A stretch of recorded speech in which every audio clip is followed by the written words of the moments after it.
There's been a lot of talk about what the New York Knicks have left when it comes to cap space, and what Guerschon Yabusele might do with his contract could be big. We're going to break that down on today's show, but first, make sure you are subscribed to the channel. We are trying to triple up Boston Celtics today, a channel here at Chat Sports, and subscribers added. So far through the month, we've added 380 subscribers. I want to double them. I want to triple them. I want to bury them. If you love the Knicks, but you hate the Celtics, subscribe to the channel right now.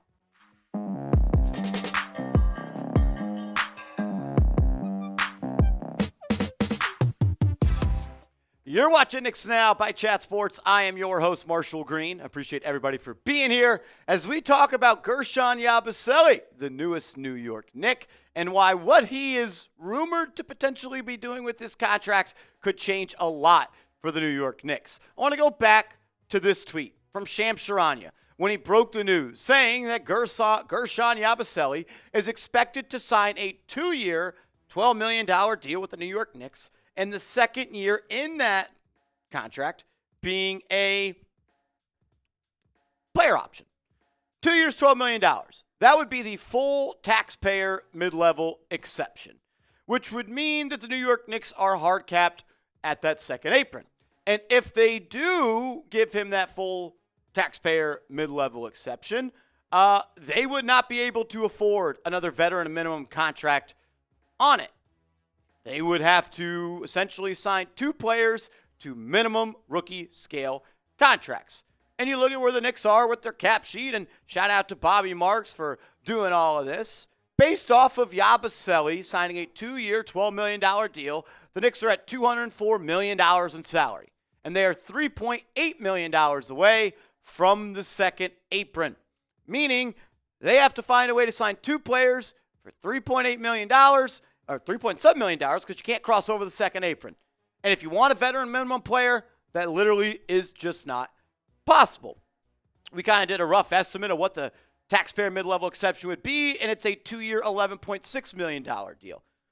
Well, Shams Charania reported that it was going to be 2 years and $12 million. But there's even a better twist to that. Shout out to Schwinny for this hat tip to him, saying right now, Hoops Hype has Yabusele's salary for $5.1 million, which is equal to what the biannual exception is for the season, not the full taxpayer mid-level exception.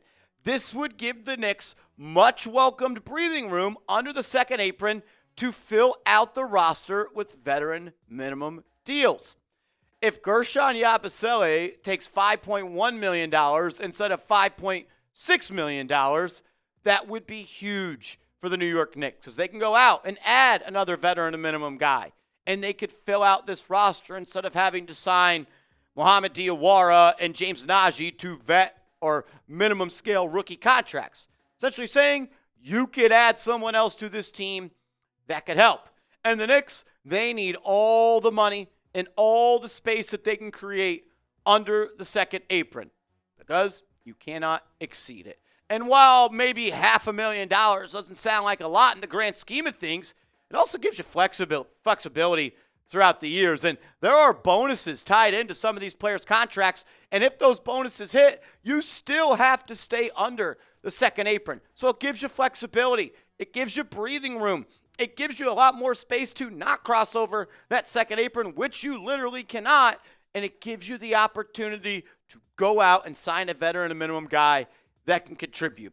And I think the Knicks, if it's true, Yabusele's deal, and it's not a typo by Hoops Hype, I think they're going to first and foremost look at someone like Landry Shamet to potentially bring back on the veteran minimum. At the time of recording this video, as we film it on Thursday, July 3rd at 7:30 Eastern, Landry Shamet is still a free agent, and Delon Wright is still a free agent. We're going to break down all the top free agents coming up in a second, but first, I'll just ask you this question.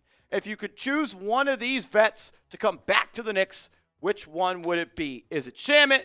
Is it Delon Wright? Type the initials of the guy you want to see return to the Knicks. If I had to guess, I would say Landry Shamet probably leads the pack on that, but I do think at this point anything could happen. So let's start with the top free agents left in NBA free agency, again, as we film this video on July 3rd at 7:30 Eastern Time, p.m. Jonathan Kuminga, still a top free agent out there. He is a restricted free agent. He's just going to be too expensive for the Knicks, as is Josh Giddey and as is Quentin Grimes. Damian Lillard is now a free agent. He could potentially sign for the veteran minimum. There's been some chatter. Maybe he can go to Boston. Maybe he can go to Golden State. Lakers are looking at him. Heard of a couple of other teams. I would doubt he's a Knick, but if Yabusele takes less, like it's been hinted at, he could be a Knick if both sides want it. Cam Thomas, he's restricted, and he's going to be out of the Knicks price range. A guy like Al Horford, at the time of filming this video, is still a free agent. He could be someone they look at. I would love for the New York Knicks to go out and sign Chris Paul. I think at this point, it's just going to be him staying on the West Coast and looking for a starting job. Malcolm Brogdon is in your price range for the vet men. Mo Wagner is potentially there. We've heard some interest on Russell Westbrook. I think, though, it's probably unlikely anyone on your screen right here is going to be signed by the Knicks. Whereas this next crop of 5 guys, there could be someone. Chris Boucher was someone the Knicks were interested in at the 2025. Can't believe it's 2025 NBA trade deadline. Amir Coffey, potentially. I would love the idea of adding someone like Gary Payton II. DeAnthony Melton is a scoring guard. There's rumored interest between Ben Simmons and the Knicks. I'd keep your eyes on that one. So I wouldn't be shocked if one of these 5 players becomes the Knick on the vet men. And then you got someone like Cody Martin. Trey Lyles is someone to monitor as he has played under Coach Mike Brown. Literally, as we're filming this video, Jaxson Hayes just re-signed with the Los Angeles Lakers. So he's not going to be, obviously, a Knick. And maybe a guy like Precious Achiuwa, even though I don't think he's coming back. And then Delon Wright. So those are the top 20 free agents at this point. And look, maybe you had one of those guys. And maybe it helps you get to a place that you haven't been since 1972 and 1973.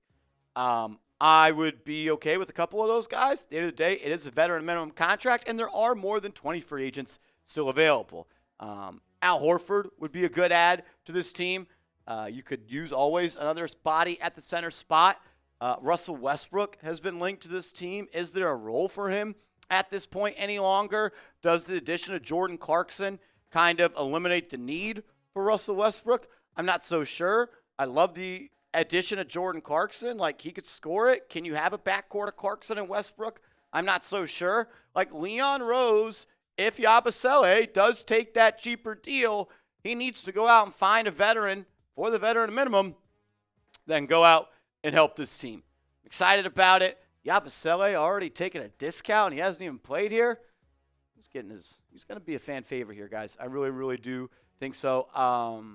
He's going to bring a legit scoring presence off the bench alongside Clarkson, and maybe you could add someone else that's a vet and could help this team. What would help your closet is by getting this jacket. Go to chatsports.com/Knicks sale. The sale will not last forever. It's a sick jacket. It's repping the 90s Knicks. Get you some gear. Chatsports.com/Knicks sale. That link is chatsports.com/Knicks sale. Make sure you are following me on social media. I'm on Twitter. I'm on Instagram @MarshallGreen_.